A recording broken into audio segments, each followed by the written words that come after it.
Surat civil engineers association દ્વારા શ્રમ અધિકારીને લેખિત રજૂઆત કરી ડેવલપર અને એમ્પ્લોયર કોડ હેઠળ મળતી સુવિધાઓનો લાભ તમામ કર્મચારીઓને આપવાની માંગ કરાઈ છે। સુરત સિવિલ એન્જિનિયર્સ એસોસિએશન દ્વારા કરવામાં આવેલી રજૂઆતમાં જણાવાયું છે કે સરકાર દ્વારા ડેવલપર અને એમ્પ્લોયર કોડ હેઠળ કર્મચારીઓ માટે અનેક કલ્યાણકારી યોજનાઓ અમલમાં છે, જેમાં આરોગ્ય સહાય, અકસ્માત સહાય, પ્રોવિડન્ટ ફંડ, ગ્રેચ્યુઇટી તેમજ પરિવાર સુરક્ષા જેવી સુવિધાનો સમાવેશ થાય છે। એસોસિએશને રજૂઆતમાં ઉલ્લેખ કર્યો છે કે બિલ્ડર અને એન્જિનિયરિંગ ક્ષેત્રના અનેક કર્મચારીઓ લાંબા કલાકો સુધી કામગીરી કરે છે, છતાં તેઓ આ લાભોથી વંચિત રહે છે। ખાસ કરીને સાઇટ ઉપર કામ કરતા એન્જિનિયરો અને સુપરવાઇઝરો હાઈ રિસ્ક ઝોનમાં ફરજ બજાવતા હોવા છતાં તેમની સુરક્ષા અને આર્થિક ભવિષ્ય માટે પૂરતી વ્યવસ્થા નથી।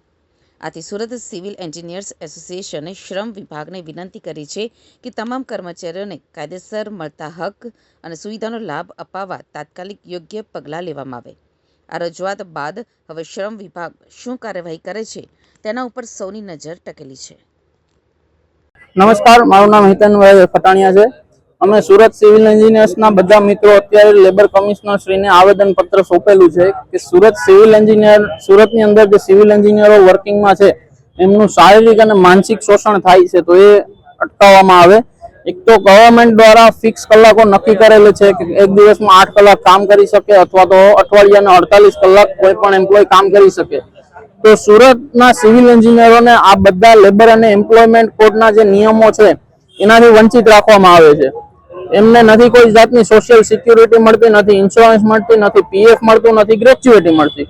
તો આ બધી જાતનો ગવર્મેન્ટ દ્વારા જે સ્પેસિફાઈ કરેલી નિયમો છે એ સિવિલ એન્જિનિયર્સને મળતી નથી। હવે આઈટી કંપની જે છે અને કોઈ પણ ઓફિસ વર્ક કલ્ચરના જેટલા પણ એમ્પ્લોઈઝ છે એમને બધા કલાકો ફિક્સ હોય, પીએફ, ગ્રેચ્યુઇટી બધી સુવિધાઓ મળે છે। તો સિવિલ એન્જિનિયર પણ દેશનું એજ્યુકેટેડ યુથ છે। વિધાઉટ સિવિલ એન્જિનિયર દેશમાં કોઈ પણ નિર્માણ કાર્ય શક્ય નથી। તો અમારે ગવર્મેન્ટ શ્રીને અને લેબર કમિશનર શ્રીને આટલું જ નિવેદન છે કે આ સિવિલ એન્જિનિયર્સનું જે શારીરિક અને માનસિક શોષણ જે થાય છે એમને અટકાવવામાં આવે અને આ બાજુ ધ્યાન દોરે।